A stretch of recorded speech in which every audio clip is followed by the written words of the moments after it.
Happy Thursday. Welcome to the Sci-Fi Center Midnight Express.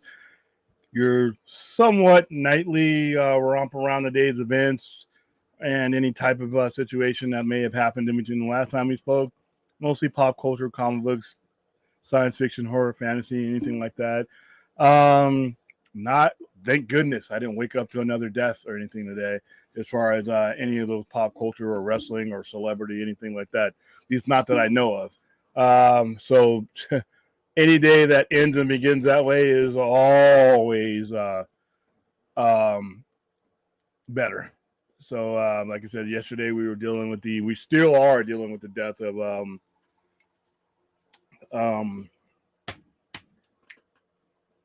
the Briscoe. I can't. Well, I know I had his name all in my head, but I'm just having a brain fart right now. Jay Briscoe passing away in a car accident at 38. Turns out that his daughters were in the vehicle with him, but they are, they're in serious but stable condition. So, once again, prayers go out to him. Other than that, today was pretty mellow. The release date for Zack Snyder's Rebel Moon came out, and that kind of pissed me off, but I understand. December 22nd, dude. That's literally almost a year away. I'm looking forward to it. Not because people, who tell me, oh, if you want, more, you should support Zack Snyder in this.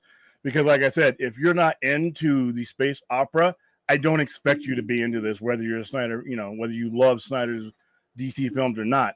A lot of people I know were attracted to Zack Snyder exclusively because of his comic book stuff, and there's nothing wrong with that. If you're not into space opera, if you're not into other films, that would be like John Carpenter making a romantic comedy, and just because I love John Carpenter's movies, I would support that. Fuck no. I wouldn't even watch the trailer for that shit. So I can understand if people are into comic book movies and that's what they want to see. If they don't go see it, I, for one, am going to see it because not only I like Star Wars, it's far below the ladder for me under Star Trek, but I grew up with Star Wars. But this goes deeper, and we're going to do a special on this, sometime in between now. Obviously, the longer we have till December, it's not just Star Wars. George Lucas was a heavily influenced by Akira Kurosawa, who did a lot of Japanese cinema.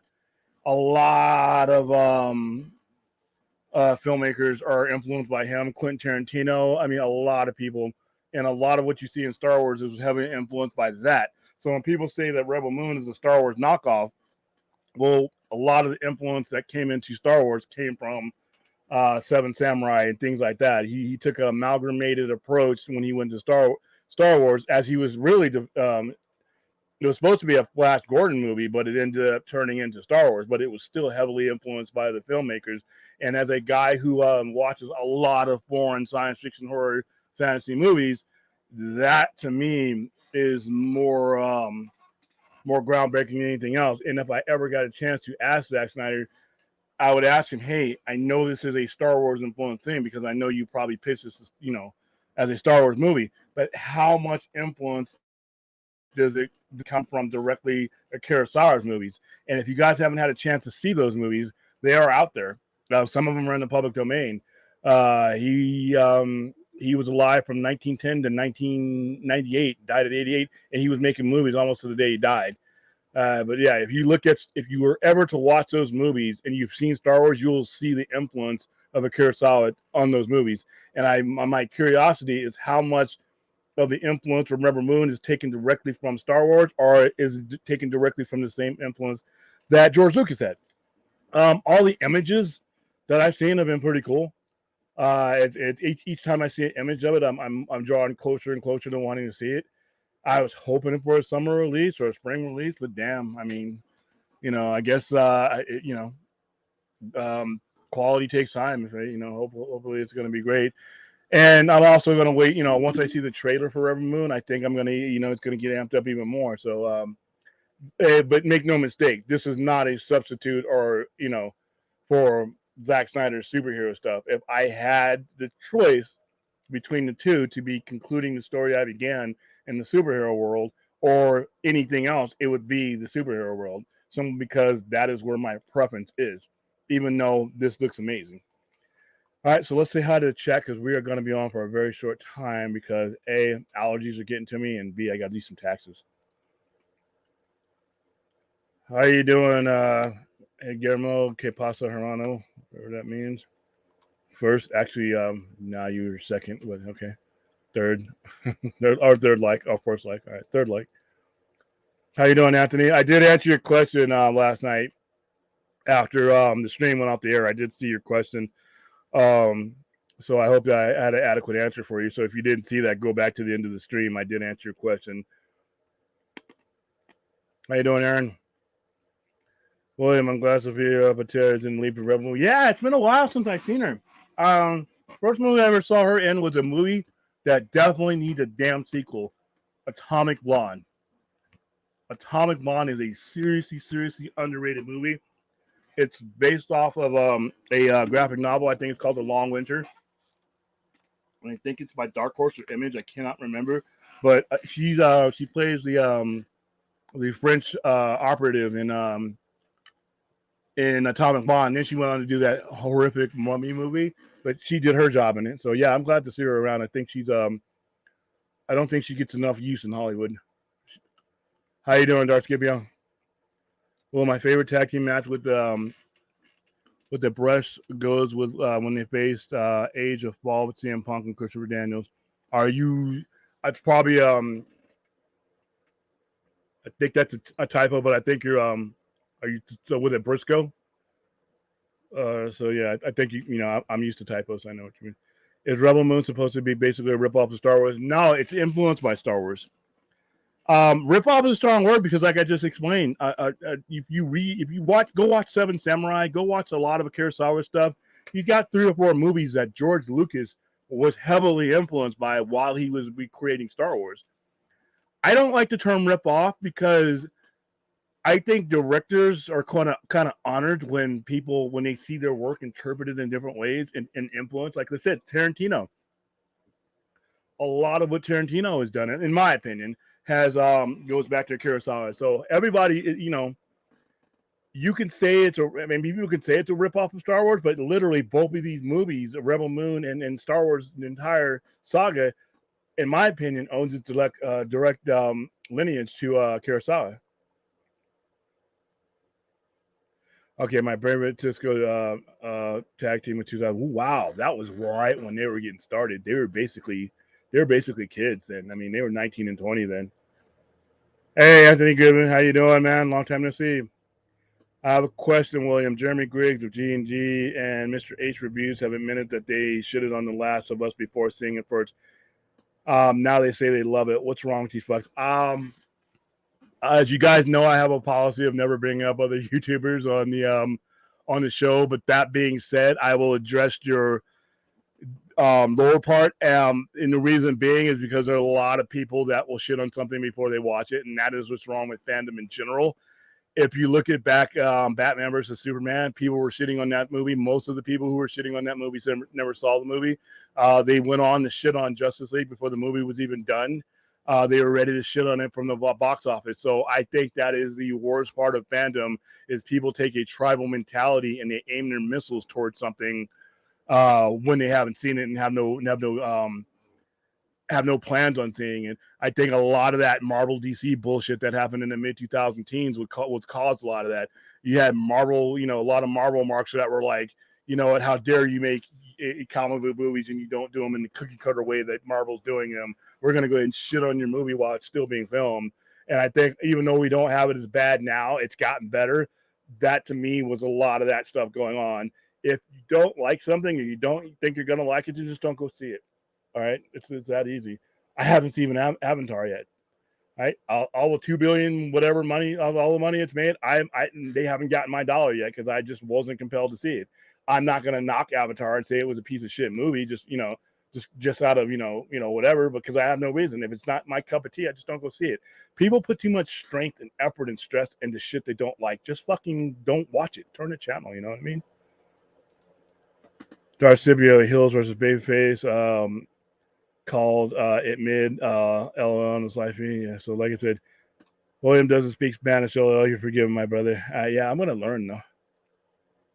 It seems like YouTube now is full of creators that are more focused on heat clicks, didn't actually watching the show and giving you honest review. Yeah, there's a big problem with YouTube in general as far as the hate clicks and because it gets response.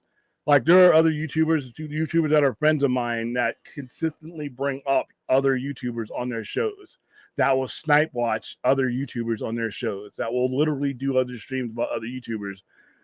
I'm not going to tell them that's wrong. That's their thing. I just don't do it. I came onto this platform to have a conversation from me to you guys, and bringing some other YouTuber or some other pain in the ass or somebody I don't like into that conversation, to me, puts a barrier between me and you. Those other people that I could talk about on these streams, they have their own platforms. If you want to go watch them and form your own opinions about them, you can. But that kind of stuff is what gets people likes.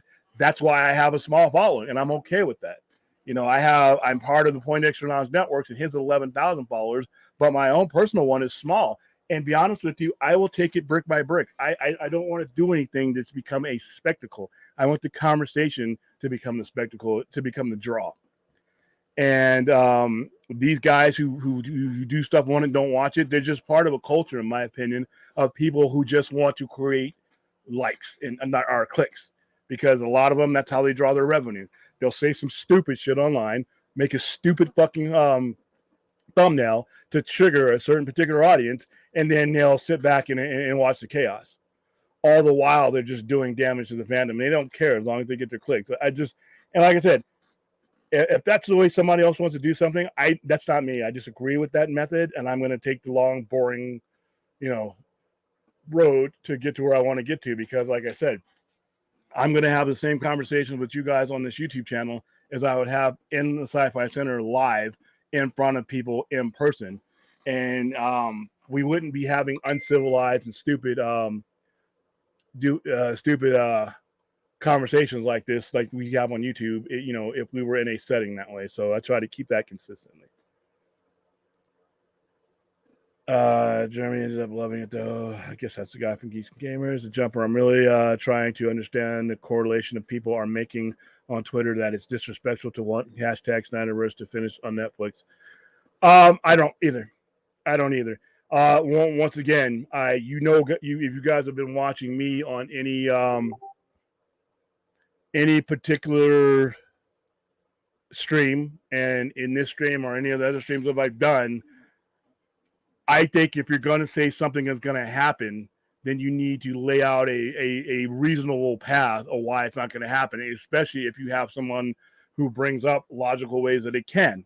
Like I said, I understand the slim possibilities of it ever happening. And like I said, Film Junkie said earlier tonight, Amazon would actually be better suited for it. However, that wasn't the conversation. The topic was Netflix, because the Netflix relationship with Zack Snyder already. People got to shut the fuck up when it comes to telling people what they should root for and wish to come back.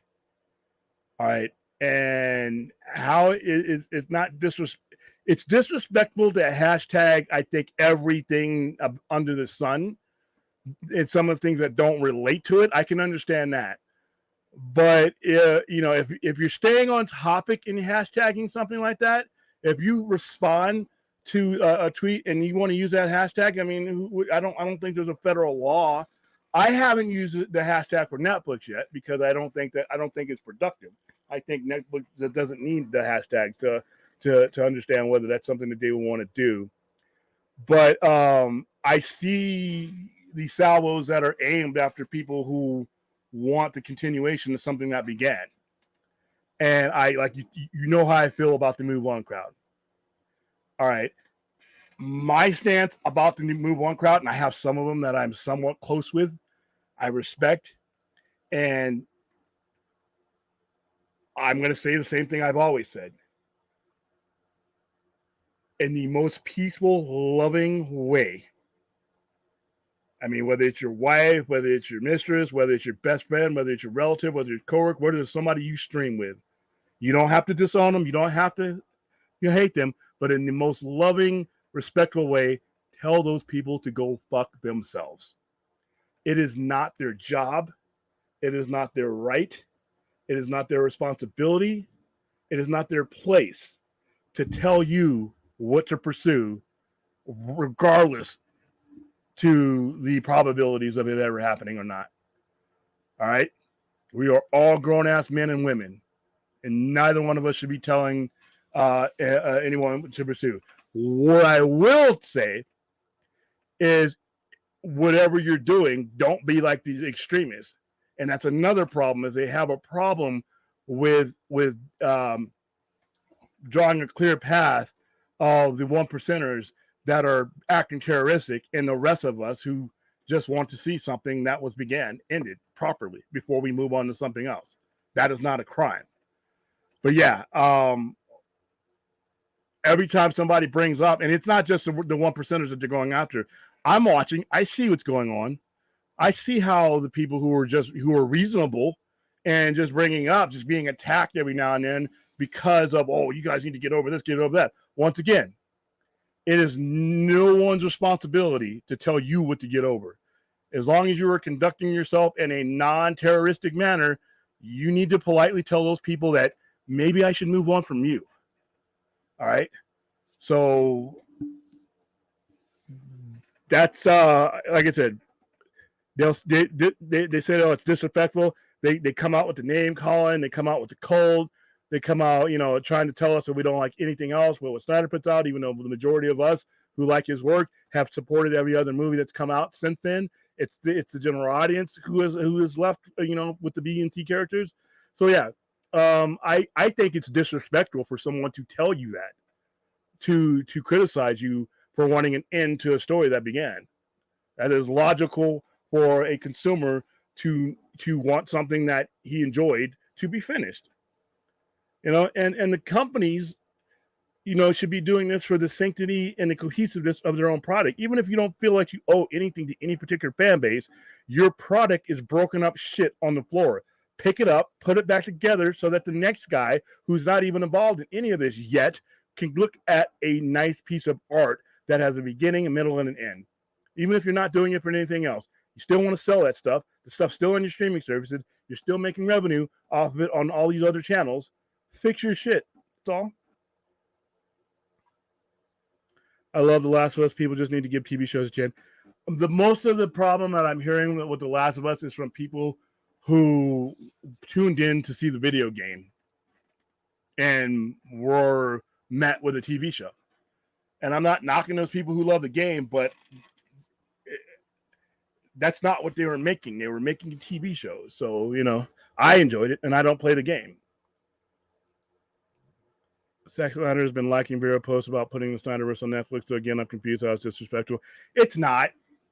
It's not. Like I said, as long as you conduct yourself in a respectful manner and with dignity as you are approaching these things, and you're not making threats, you're not drawing pictures of people being decapitated, and you're not bombing people to the point where, things that are not the topic. Like if somebody brings up something that has nothing to do with that, then just pick your spots. But like I said, I've seen people who are picking their spots, who are bringing it up where it does matter, and then they get attacked. So like I said, William, if Netflix looks into comic books like Dark Horse, what heroes from Dark Horse would you like to see them do?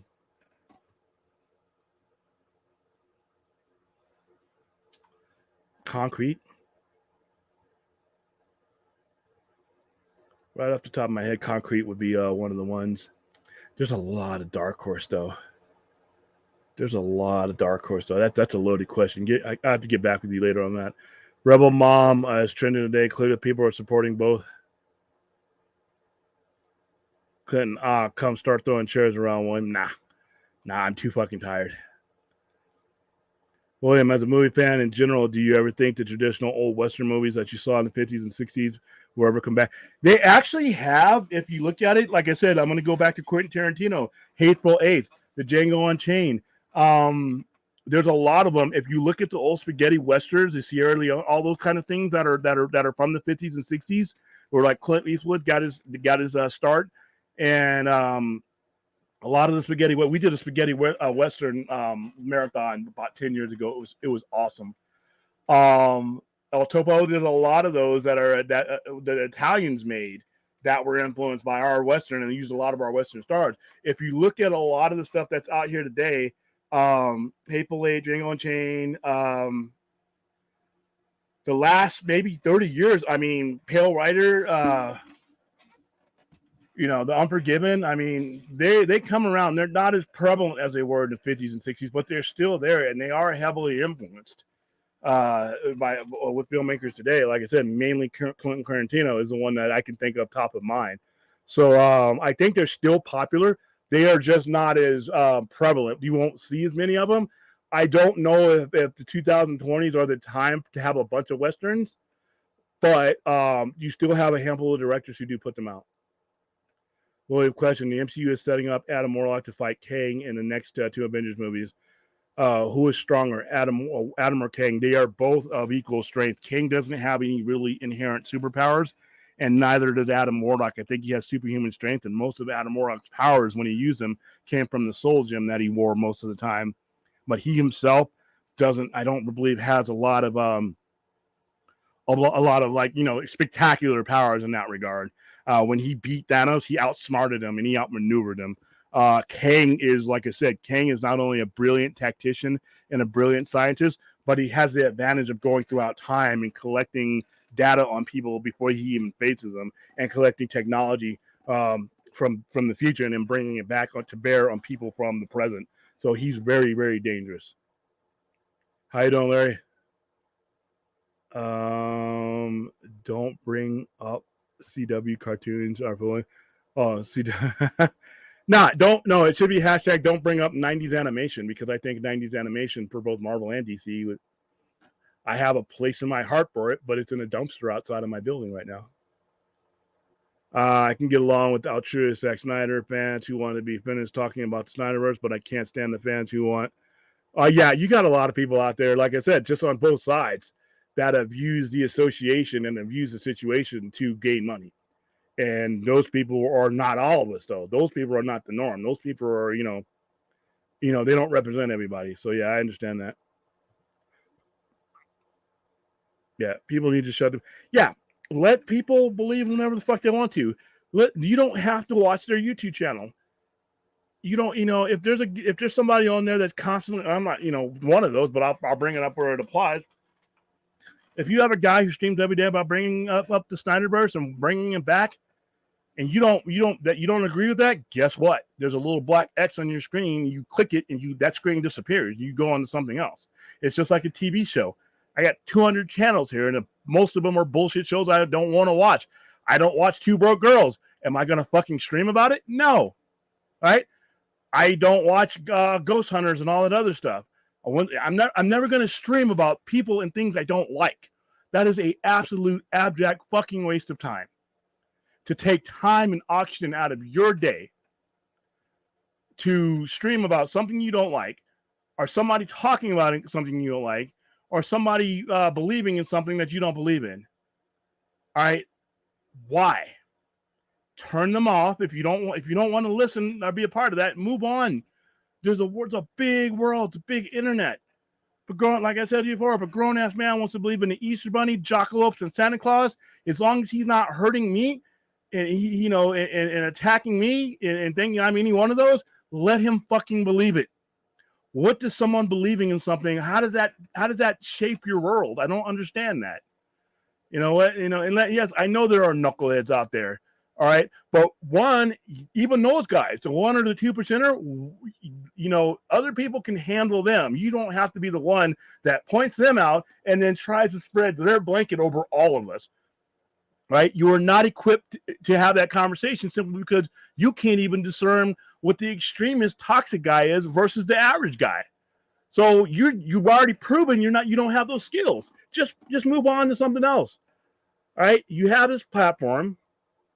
It is your window to the rest of the world, and I see people wasting it on other people. Like I said, other people bring other people's YouTubers' names up in the chat. You don't see me.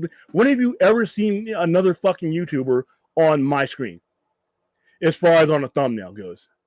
When have you ever, in the short time I've been on this platform, either on Enos's or mine, did you ever see me have a disagreement that I did a damn stream about? That is an absolute waste of time. And it goes for the fact that anybody wants to believe anything. There are people on YouTube that still believe the earth is flat. All right. No shit, legitimate believe that the earth is flat. Let them continue. As long as they're not going to get on a cruise and pilot a plane or captain a ship, they're not a danger to me. They're not in my life. Let them continue to believe. And it goes the same thing. If you want to believe that at some way, shape, or form, Zack Snyder's universe can continue or conclude, go ahead. And anybody that tells you not to, literally just look at them. Look at them like they have a clown nose on, like they have the multicolored hair, and they're wearing big floppy shoes. All right? Because that's how much of a right they have to tell you what to believe in, be honest with you. And that extends to anything, this or anything else. All right, if you are not extremists taking your belief in hurting anybody or going after anybody in particular, then people need to move on from you. They obviously need to. They had too much time in their day. Sorry. Told you this last night. I can't fit all the nuances that you're going to see in the Last of Us video game into an episodic format show because not everything in the game is going to work in live action. Yeah, that's 100% true. Daniel Martin. I pay no mind to the people on Twitter that say it's disrespectful to want the Snyderverse resolved. You can mute people. The name Snyder. It's irritating. Yeah, like I said, Twitter actually has a function where you can mute that, but they choose to engage. It'd be different if it was like a Jehovah's Witness and I was like invading you and I was banging on your doors and said, "Have you heard about our Lord Saber, Zack Snyder, and his would you like to be witness to the continuation of the Snyderverse?" And I put my foot in your door and stopped you from shutting it. It'd be different if I was evasive, and I could see that. And some people are. But once again, this technology we have allows you to block. Half you guys are blocking half the people anyway. I see people always say, "Oh, I'm going to mute that guy. I just blocked 10 people today." Okay, then continue to block them. But once you choose to engage somebody for what they believe can happen or don't happen, that's not a them thing. That's a you thing. You got the same mouse and keyboard that I do, click off and go on to someone else where that's not the topic. I mean, but the people who want to believe are under no obligation to care about your opinion. And the people who are peacefully bringing things up and are not the crazy people, which are 90%, 98% of us, continue as long as you want to and stop when you want to, as long as you're not hurting anybody, screw them, How you doing? Do you think we'll get a season 3 of Raised by Wolves, another streaming platform? I don't think so. I would like to see one. The problem with Raised by Wolves is it was really, really super expensive, and it was just a high-end, very complex property and IP that just wasn't for everyone. So I don't think so. I mean, I could be wrong, but because Amazon shits money and they could decide, you know what, Ridley Scott, we want you for something else. You know what, Ridley Scott, we're doing Blade Runner for you. Hey, Blade Runner 2049 lost money in the theaters, and it's getting a sequel in the form of a series from Amazon. So with the world of Amazon, anything is possible. There are movies. I think there are movies influenced by. I have to do some research on that, but I think there are movies that have been influenced. I think Rio Grande was actually influenced by a spaghetti western. To be honest with you. All right, everybody saying hi to each other. I don't know if you ever answered this question, but William, how do you feel about Taika Waititi directing a new Star Wars movie? I feel fine about it. I don't like his Thor stuff. I think his Thor stuff is some of the worst comic book storytelling that out there. However, all I need to do is remind myself that this is a man who won an Academy Award for one of the better films I saw in the last 5 years in Jojo Rabbit. Jojo Rabbit is excellent. I'm not a comedy guy, but What We Do in the Shadows is excellent. So I think the guy who did that, given the right context, can direct anything. Yeah, do I think Love and Thunder is trash? Yeah. Do I think Ragnarok is a convoluted mess? Yeah. But even the people that I put on the highest pedestal have bad days at the office. I would still J.J. Abrams. Half the stuff J.J. Abrams has done, I'm not a fan of. But the half I am a fan of, I will walk to, the theater to see it every time he puts it out there. And it's going to be the same with Taika Waititi. I don't agree with everything he's done narrative-wise in his storytellings, but nothing. Once you put out Jojo Rabbit and What We Do in the Shadows, you've earned the benefit of the doubt for me. So Star Wars, I would be there for it. All right. How you doing, Draga? Anthony, William, how are your thoughts on the rumors according to CBR? Okay, that right there. I've been disappointed by CBR every now and then, but CBR and Cosmic Planet saying that for Eternal 2, they're going to have a Sentry start out as part of the team. I don't have anything to substantiate those rumors. They took a lot of liberties with the Celestials and the Eternals themselves. So if this was true, I could see it. The problem with Westerns and musicals. Oh, okay. Why do we? Who bought in musicals, Darth? Damn. The problem with Westerns and musicals are that they have to be great to be a hit. Unforgiven, Tombstones, Dances with Wolves, and Young Guns are the exception. But see, there's not that many of them, though. If you look at it in general, there's just not a lot of Westerns being produced, and the percentage of them that are good are really good. So they're batting maybe about 700, which is a good average. I mean, there's not how many are there? I can't think of too many bad Westerns. It's a lost genre, but when someone brings it up, it's usually somebody who's like Academy Award level, like a Clint Eastwood or a Quentin Tarantino, and you usually get an all-star cast with it because people love working with those guys. So that's a tough one. Tombstone does roll. But he needs up going crazy. The rest of the Eternal team has to kill him, or at least to tamp his power down. Like I said, I have to see a script before I judge on that one. William won't watch Two Broke Girls, but he loves My Little Pony. No. And this brony thing, to each his own, I don't understand the brony thing. I don't understand it. I'm not knocking anybody who likes it because I have friends that are into it. And I constantly ask them. I don't get it. But it's popular as hell. Hell, I even got some of the stuff, sold some of the stuff at the store. I don't get My Little Pony. I don't get it. Don't get it. Facts, William, why tweet and post about something you hate? It's been yeah. The world has shown us since 2020, life is fucking short. And it's unpredictable. And being removed from this playing field called life is a sudden thing. I'm not going to waste time tweeting about some guy from another YouTube channel. I'm not going to get into a Twitter war with some clown over something I don't like. He's not changing my mind. I'm not changing his mind. All we've done is drove up our blood pressure and wasted a whole lot of time. Be using those taps on the keyboard to send an important email to somebody or watching some shit I like. How about that? Take all this energy you put into going after people and making, them topics of your platform and go watch some shit you like or find some people who like the shit you like. I'm not saying you have to find a bunch of people that agree with you and are a bunch of yes men, but if your topics, in my opinion, should not revolve around another YouTuber. They have a channel. They don't need you to augment their channel views.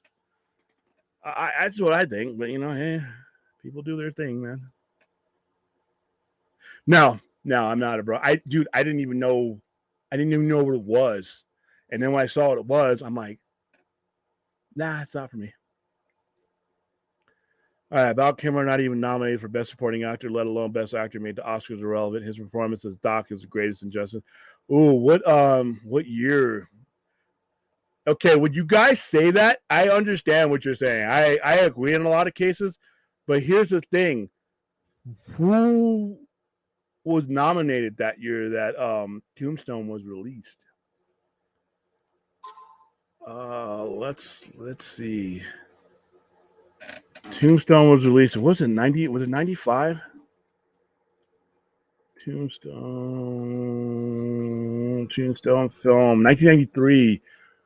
Let's see. Did it get nominated for anything?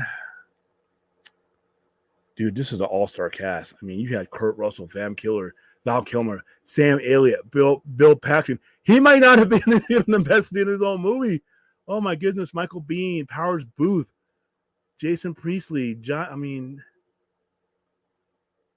man, Billy Zane was in this movie. Frank Stallone was even in this movie. All right, let's see. Reception, critical response. Wow, Rotten Tomatoes was back then. All right, so I don't see where it was highly regarded. Okay, although Val Kilmer's performance as Doc Holliday was praised, he did not get an Oscar nomination for Best Supporting Actor. He was nominated for Best Male Performance. He got, at the MTV Awards. Or let's see, hold on, let me see what year was that? That would have been 1994 Oscars. Oscars, 1994. All right, that was the 66. All right, let's see who is nominated for Best Actor. Oh, man. Okay. Here's why he didn't get nominated. Daniel Day-Lewis for The Name of the Father, which was a very good movie. Lawrence Fishburne for playing Ike Turner and What's Love Got to Do with It. Anthony Hopkins for The Remains of the Day. Wow. Liam Neeson for Schindler's List, which he was heavily favored to win. And the winner that year was Tom Hanks for Philadelphia. Yeah, Darth. His performance was great in that movie, but you see who he was up against. He wasn't winning that year. When I saw all those movies, including Tombstone, you only had 5 nominations that year, and you see who those 5 went to. That's a tough field. There's probably a lot of people that got left off that field. I watched season 1 of The Thing yesterday, and I can't believe that they did not renew that show for a season. It was so good. Yeah, it happens a lot, man.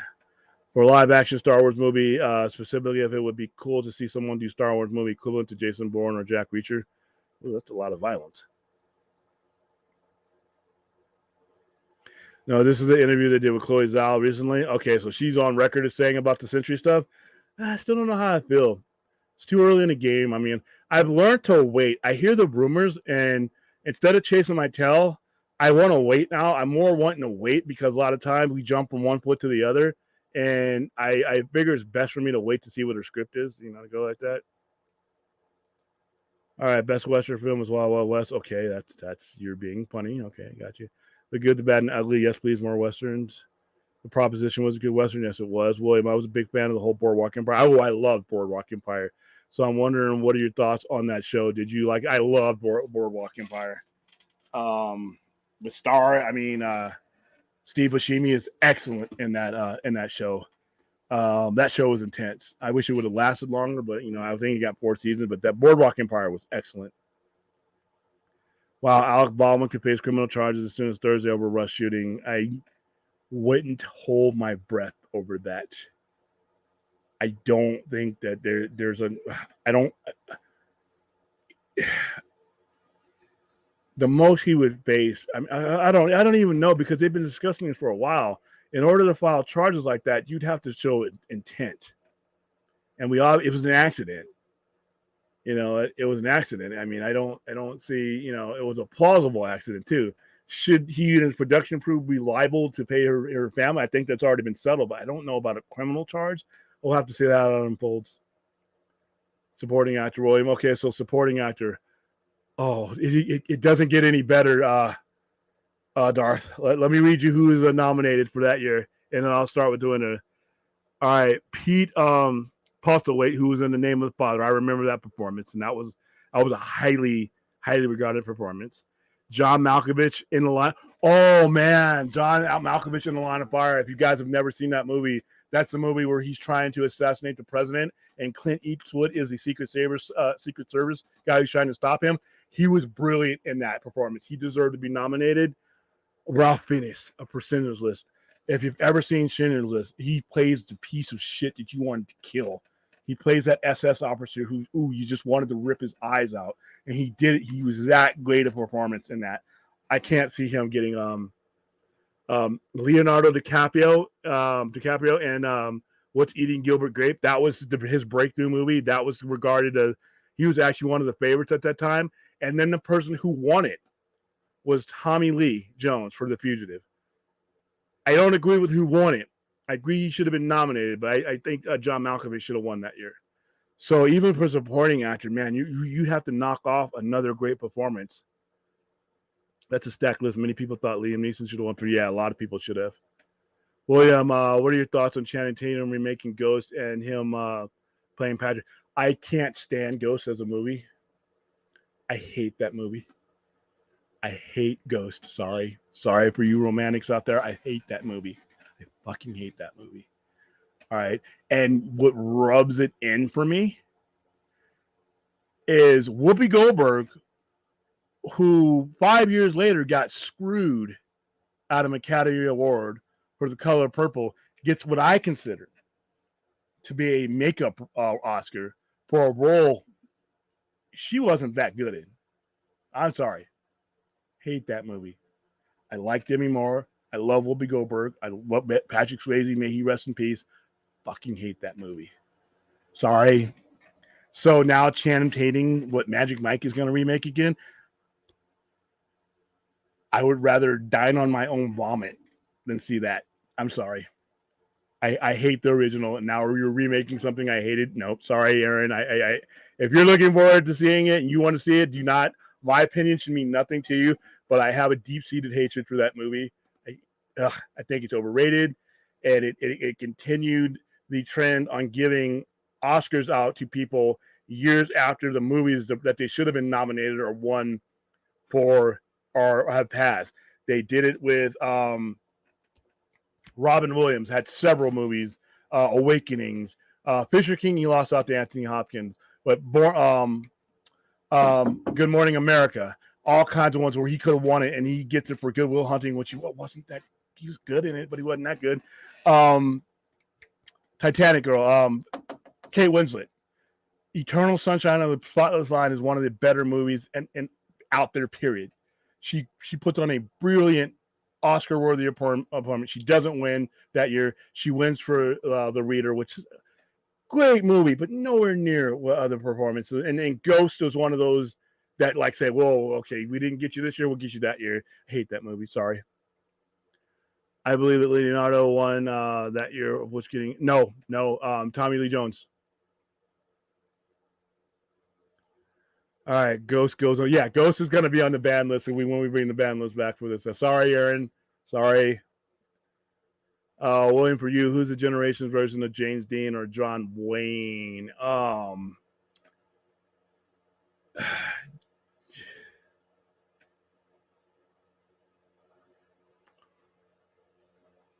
The guy. I don't think there's a Western guy out there because a lot of these guys do Westerns where they don't do as good.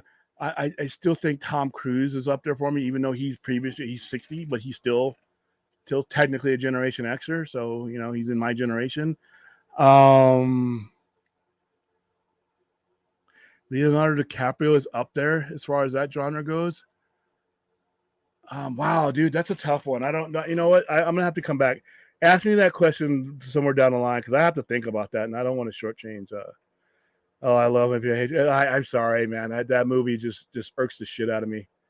And you know what? I saw it in the movie too because I went with a cousin who wanted. Most of the movies that I hate that I've seen earlier on when I was a teenager was because I got outvoted, and I wasn't paying. So don't bring up 90s cartoons, the blog or other bloggers or ghostless. Well, I think that's already on some of that's already on the ban list. I hate the whole makeup Oscar thing. Denzel's was great in Training Day, but with so many performances before that, the Hurricane. Well, Malcolm X, he didn't get one. So did Anthony Hopkins win an Academy Award for the movie he played? Yes, he did. Anthony Hopkins won an Academy Award for 17 minutes of screen time. He won Best Actor for Silence of the Lambs as Hannibal Lecter, and he's on the screen, no shit, 17 minutes. All right, guys. We're at 45 minutes now, so we're in that zone where we're going to start wrapping it up. Dine, D-I-N-E. Actually eat my own vomit than see a remake of that movie. Didn't Channing get nominated for Box Hunter? Seriously underrated room? I don't know. I don't see a lot of movies with Channing Tatum in them, so sorry guys. No, I don't know about that. He ends up winning one for Syriana though. Yeah, Dine.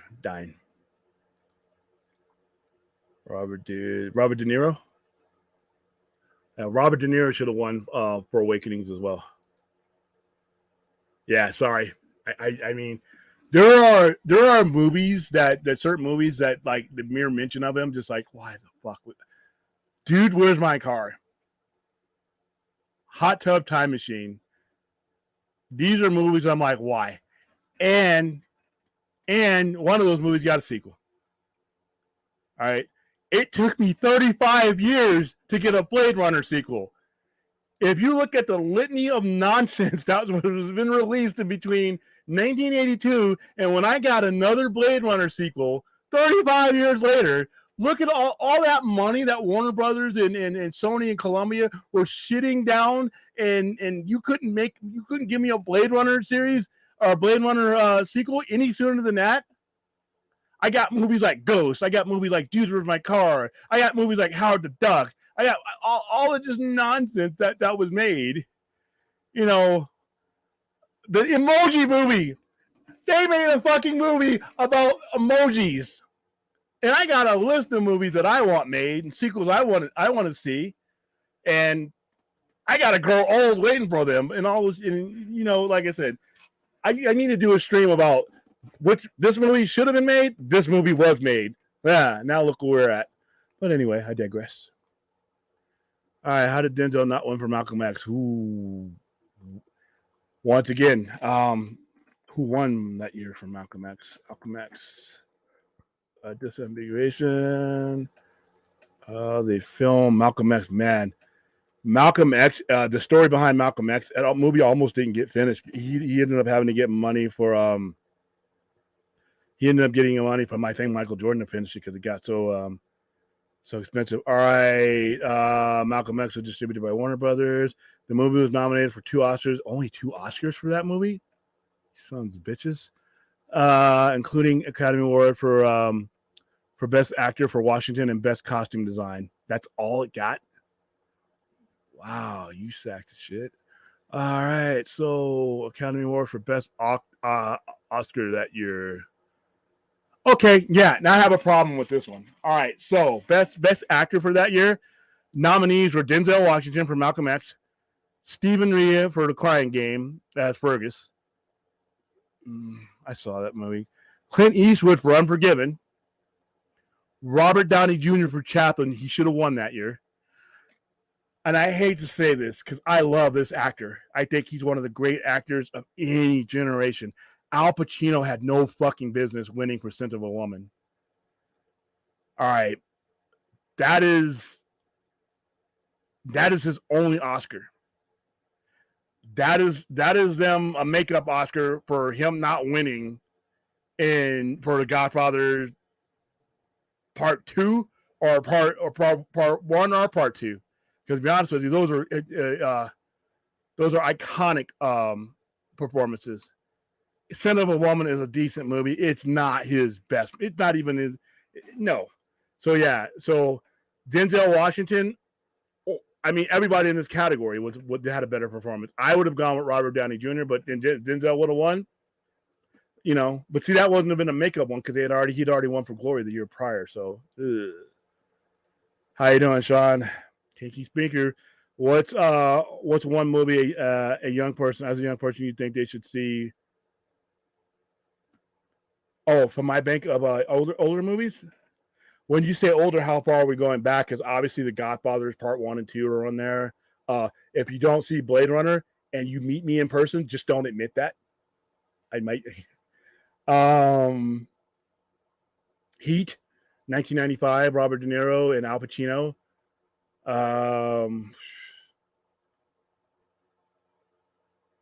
Saving Private Ryan. There's a lot. But one movie automatically by default is going to be Blade Runner. You know, it's going to be Blade Runner. You know, and after you see that, go see Blade Runner 2049 because it's actually a superior movie, but it's newer, so it wouldn't qualify under the question you asked me. I don't understand how the Oscars qualify an actor for the Best Leading Actor award. Is it done by screen time or just performance? Performance and the weight of the performance on the movie. So even though Anthony Hopkins was only on screen for 17 minutes, his weight on the movie, he is the sun that movie revolves around, whether he's on screen or not. That movie is a Hannibal Lecter movie. Most people don't even realize who the actual killer in the movie is. It's Buffalo Bill, but that doesn't come up in any conversation. He made that movie legendary, and it's his performance that makes that movie. He is the best actor in that movie. De Niro was awesome in Cape Fear. Should have been nominated. Tough one. For me, Joe Dirt is that movie. I don't know. Joe Dirt's up there. Joe Dirt is up there. Marlon Brando was barely in The Godfather 2, William, and he won an Oscar. Yeah, but The Godfather 2, he was the patriarch of the family. For the first half of the movie, it's about him until he gets shot. You know, at Christmas time, he's in the movie. It revolves around him, and it's his performance that all the other performance and storylines in the movie are based on. You know, so without him, you don't have a movie. Yeah, it moves on into Michael, but Michael's going through an evolution where Don Corleone is throughout. So that's why. No, I cannot stand the Austin Power movies. Listen, guys, I'm not a comedy. I don't pay to see comedies. The last comedy I paid my money to see and didn't get dragged along or kidnapped or held hostage was Tropic Thunder. That was back in 2008. We're in 2023. Don't plan on paying to see any. I don't care about human interest either. All right? I do not care. I do not care about your relationships, you meeting a girl, you growing into your job. I do not give a fuck. All right? So, and I don't care about comedies. And I really, really, really don't care about slapstick comedies and parodies. I just don't go see them. I'm not knocking anybody who does, but my diet of movies, I require violence. I require death. I require destruction. I require special effects and demonstrations of apocalypses. I require, in some cases, aliens, serial killers. All right. Movies like Austin Powers do not satisfy my hunger. Sorry. For all you guys who do love those movies, congratulations. You continue to go see them. My opinion should mean nothing to you. It's all subjective, but nah. Like I said, when it comes, I would only go see a movie like Austin Powers if I lost a bet and I couldn't get out of it. William, watch Fox Hunter, bud. Steve Carell's performance is fucking riveting. Okay, I'll give that a try. You think Austin Powers? Or no, the entire franchise. The entire franchise. I would rather drink out of the toilet than sit through any of them. Sorry. What are your thoughts on the movie Heat? Oh, Heat is one of the most underrated, great movies of all time. It is, my opinion, arguably Michael Mann's best film, right next to Manhunter. Heat is brilliant. It is a brilliant display of storytelling.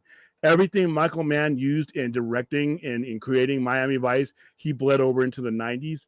Every bit of detail and storytelling, and Heat is underrated.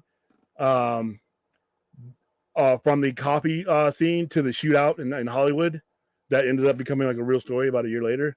People tried to copy it. Yeah, Heat is underrated. It's criminally underrated. You're exactly right. It's not talked about enough. One of Michael Mann's best of all time. Yes, Val Kilmer's in that movie. Dude, who's in Heat? I mean, I watch it all the time. You have Al Pacino, Val Kilmer, 1990 film. Let's just run down Heat. Al Pacino, Robert De Niro, Val Kilmer, Jon Voight, Tom Sizemore, Diana Venora, Amy Brenneman, Ashley Judd, Ted Levine, Dennis Haysbert. Dennis Haysbert, the Allstate guy. You're in good hands with Allstate. Natalie Portman. I remember she plays the kid who kills himself. Tom Noonan, who plays the killer in he plays the Tooth Fairy in Manhunter. Let's see. Hank Azaria is in that movie. Henry Rollins, the Rollins band's in that movie. Tall Oak, Wild Thing is in that movie. Jeremy Piven is in that movie. All right, wow. Let's see. It only. Do you believe he cost $60 million to make? That's it. That is it. Holy cow! And it grossed $187 million. Underrated even at the box office. Box office. He was released on December 15th, 1995, and opened at the box office 8.4 million. Finishing behind Jumanji and Toy Story. Ooh, that's stiff competition. They shouldn't even released it that day. But we're also talking 1995. Heat was ranked the 25 highest grossing film in 1995. Reception on Rotten Tomatoes. Ooh. Heat holds an approval of 88. Fuck you guys. You need to get another 12%. Though Al Pacino and Robert De Niro share but a handful of on-screen minutes, Heat is an engrossing crime. Yeah, there's nothing but good stuff. Oh, and if you Heat, there's a song on Heat. It's a soundtrack by Moby. God Moving Over the Face of Water. Man, if you're ever stressed out, pop that in. It's on YouTube. You can find it. So I don't think it got nominated for anything, but once again, it would have been released in the year that Braveheart was out and Forrest Gump was out. I mean, it would have been, criminally underrated, but that's an all-star cast, man. One of the great ones all time. William, you need a full show of most hated films. Yeah, I'm going to have to take some Benadryl when I do it, though, because I was like, some of these movies I paid to see.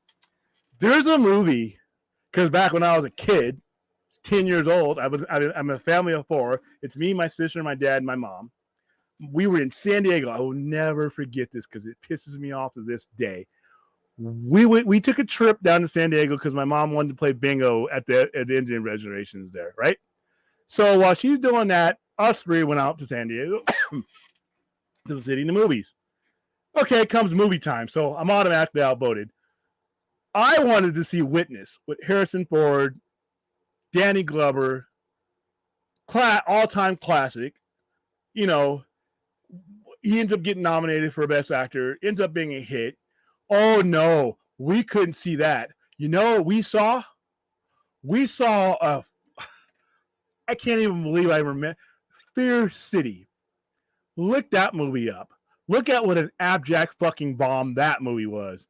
Because my dad, Billy Lee Williams, man, I'm like, well, hey, they're at Han Solo, Lando. Let's go see Han. Oh, no, we got to go see this movie. And then Jackie, my sister's like, oh, we got to get, So I got outvoted. That movie sucked. It sucked. Even when we walked out of the theater, what's the first words out of their mouth? Oh, we should have saw Witness. Of course you should have. You should have listened to 10-year-old me instead of seeing this C movie that Billy D. Williams was only making for some extra cash after Return of the Jedi. The movie was horrible.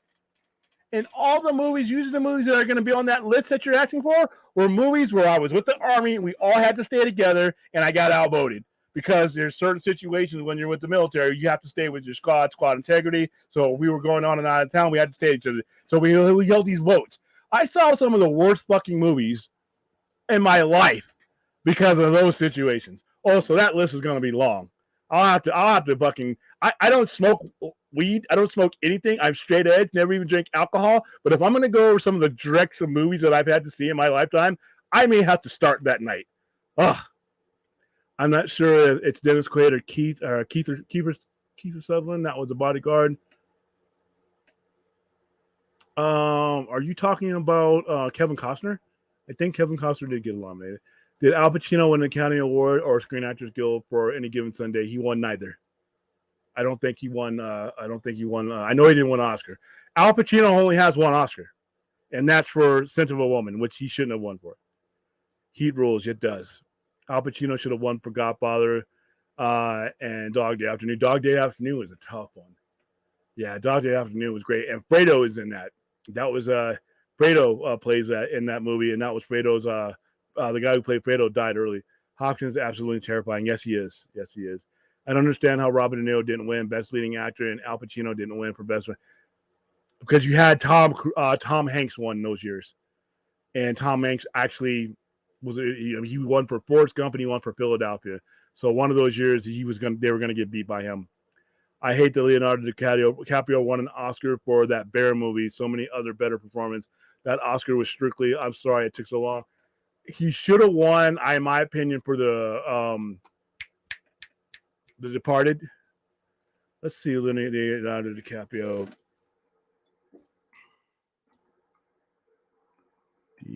DiCaprio, Leonardo. He could have won for Wolf on Wall Street. I thought he was great in that. Yeah, but he won for The Revenant, and I wasn't the biggest fan of that one. Career, let's see. Where's his filmography? Wow, Leonardo DiCaprio and me are roughly the same age. He doesn't age, and he doesn't date chicks that are in 24. So, all right. So he's been nominated a grip at times. He's been nominated for Best Supporting Actor for Arnie and Gilbert Grape. He was nominated for Best Actor for Howard Hughes and The Aviator. I thought that he should have possibly won for that. He was nominated 2 years later for Danny Archer and Blood Diamond. I think he should have won for that. He was nominated in 2014 for Wolf of Wall Street. I think he should have won for that one, or possibly. I have to look at the ones he was nominated against. He was nominated again 2 years later. Wow, he's literally being nominated every 2 years. That's how good he is. Best Actor win for his role as Hugh Glass in The Revenant. So he won for that one. And the 92nd Academy Awards is 2020 for Once Upon a Time in Hollywood. I actually think Over The Revenant would have been the one I would have given that one for that one. So yeah, you could make a good argument. How dare you disrespect Naked Gun, Scary Movie 1, and the Batman animated series? Boo this man, huh? Sorry, man. I have at least explained to you why. I'm not just spouting out, bullshit because I'm, just to spout it out, but I'm not a fan of those type of movies. I'm not knocking Naked Guns of greatness. It's just not for me. Scary Movie? No, because I'm a horror fan, and you're pairing the movies that I really are my bread and butter. But like I said, and Batman animated, I've gone. I'm not gonna. We're about to wrap it up, but you guys know why I have no use for Batman the animated series, because I've explained it.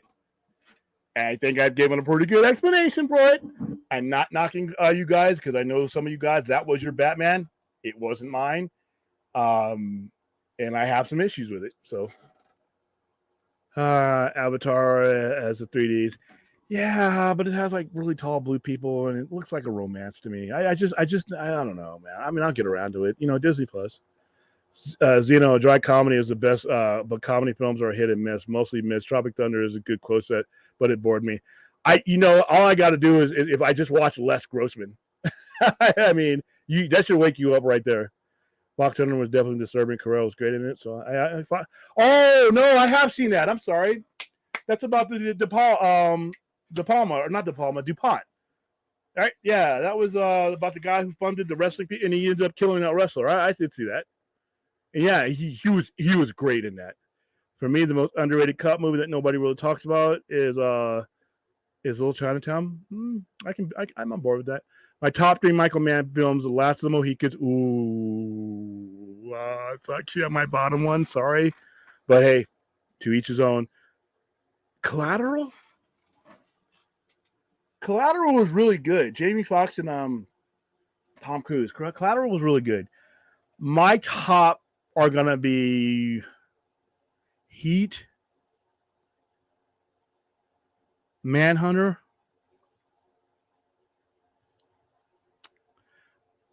The third one's tough. Ollie has got to be there for me. Science fiction, action, thriller, horror is all I could. Here you go. That's me. Collateral was awesome. Yes, it was. Heat is a classic. Yes, it was. Can't forget Machete himself, Danny Trejo. Yes, Danny Trejo. Oh yeah, he's in that. Yes, I forgot. I can't believe I didn't read up his name. I've never seen Make a Man television movie based on the same story. Yeah, it was a pilot called LA Takedown that got canceled. LA Takedown, yeah.